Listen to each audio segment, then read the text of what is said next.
Timeline, 5000 ans d'histoire, Richard Fremder. Dans la pénombre d'une caverne, endormie sur la pierre froide, une immense créature ailée se repose. Les écailles noires qui recouvrent son corps musclé raclent légèrement le sol au rythme de sa respiration lente.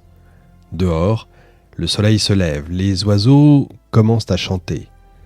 La bête se réveille alors, déploie ses ailes immenses d'un mouvement majestueux et part à la chasse pour son petit déjeuner.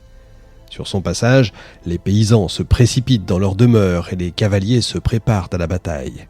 Combien de villages le dragon réduira-t-il en cendres de ses flammes dévastatrices avant qu'un preux chevalier ne se décide enfin à intervenir ? Dans les contes merveilleux du Moyen-Âge occidental, les dragons représentent l'ultime danger à vaincre. L'héroïsme du personnage principal se mesure par la difficulté du défi qu'il doit affronter, et tuer un dragon, c'est bien le plus gros défi de tous. Quelques siècles plus tard, au XXe siècle pour être exact, Tolkien reprend la même thématique dans Le Hobbit, quand il intègre Smaug, le dragon gardien du trésor de la montagne, à son histoire fantastique. La créature s'y décrit alors avec une précision effrayante. « Mon armure est comme 10 boucliers, mes dents comme des épées. Le choc de ma queue est comme un coup de tonnerre. Mes griffes sont des lances, mes ailes un ouragan, et mon souffle c'est la mort. » Rien que ça. Je viens de le dire, les dragons sanguinaires et malveillants d'Occident sortent tout droit de contes merveilleux et d'histoires fantastiques. Sauf que s'ils n'appartiennent qu'au monde de la fiction, comment expliquer que l'on retrouve leurs traces depuis toujours, tout autour du globe, même au sein de civilisations n'ayant jamais eu de contact avec le reste du monde? Se pourrait-il qu'ils aient effectivement tous été témoins de l'existence d'une telle créature? Mais dans ce cas, autre fait étrange, pourquoi les dragons ne sont-ils pas tous représentés de la même manière ? S'ils ont effectivement existé, pourquoi la Chine et le Japon les dépeignent davantage comme des entités puissantes et bienveillantes, symboles de sagesse et d'immortalité ? Nous voilà donc face à un étrange paradoxe historique. D'un côté, la plupart des peuples ont été convaincus à un moment donné dans l'histoire que les dragons étaient réels. De l'autre, la créature prend des significations et des apparences radicalement opposées en fonction des cultures qui la décrivent. Bête longiligne ou massive, avec ou sans ailes, aquatique ou cracheuse de feu, le dragon a de multiples facettes et dans tout ça, seules 2 choses sont certaines. La première, c'est que, qu'importe le lieu, qu'importe l'époque, le dragon a en lui quelque chose de reptilien. De près ou de loin, il est avant tout un gigantesque serpent, ce qui n'a absolument rien d'anodin, on le verra plus tard. La seconde certitude, c'est qu'il est depuis toujours le mythe le plus universel et le plus significatif qui soit. Au sein de chaque culture, son existence révèle quelque chose de profond de la pensée et des coutumes qui y sont établies. C'est comme si on pouvait dire « Décris-moi un dragon, je te dirai qui tu es ».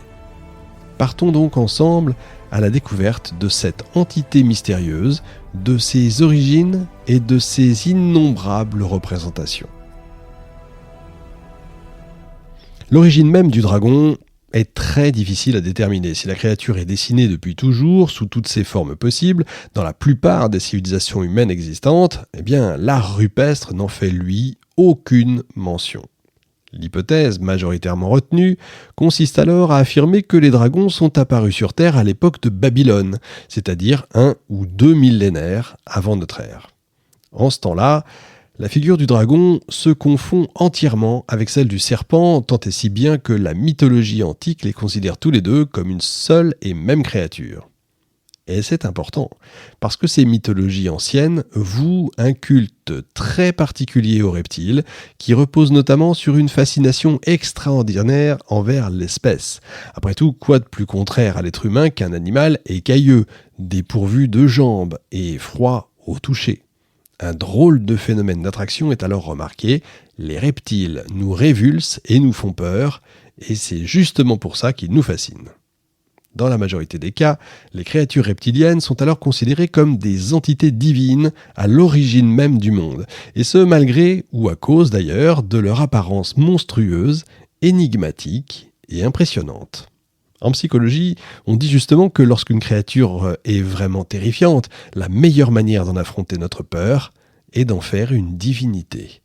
C'est ainsi que parmi les premières divinités monstrueuses de l'histoire émerge Tiamat, la déesse babylonienne de la mer qui prend l'apparence d'un serpent gigantesque ou d'un dragon femelle, faisant régner la terreur parmi les dieux.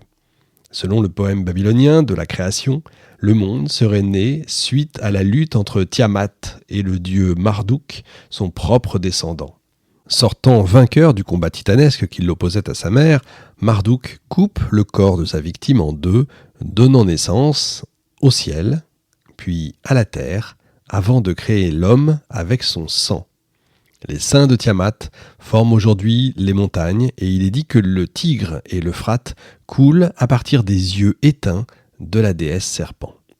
Marduk, lui, devient le dieu protecteur de Babylone et prend comme animal, vous l'aurez deviné, le dragon. La créature terrifiante, à l'origine même de la création de l'univers, devient alors l'ultime symbole de pouvoir.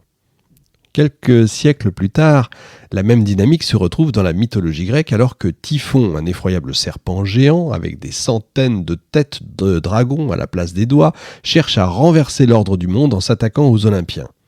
Zeus, le dieu des dieux, le combat et le vainc puis le découpe en 1000 morceaux et l'enterre sous le mont Etna. Depuis, la colère de Typhon, pas tout à fait mort, fait bouillonner la terre et serait donc à l'origine des éruptions volcaniques qui se déroulent en cet endroit. Peut-être, qui sait, est-ce même là le premier lien entre le dragon et les flammes, mais ce n'est qu'une hypothèse. Si la chute du dragon permet au monde de garder son équilibre, la mythologie l'utilise aussi comme l'élément fondateur des cités.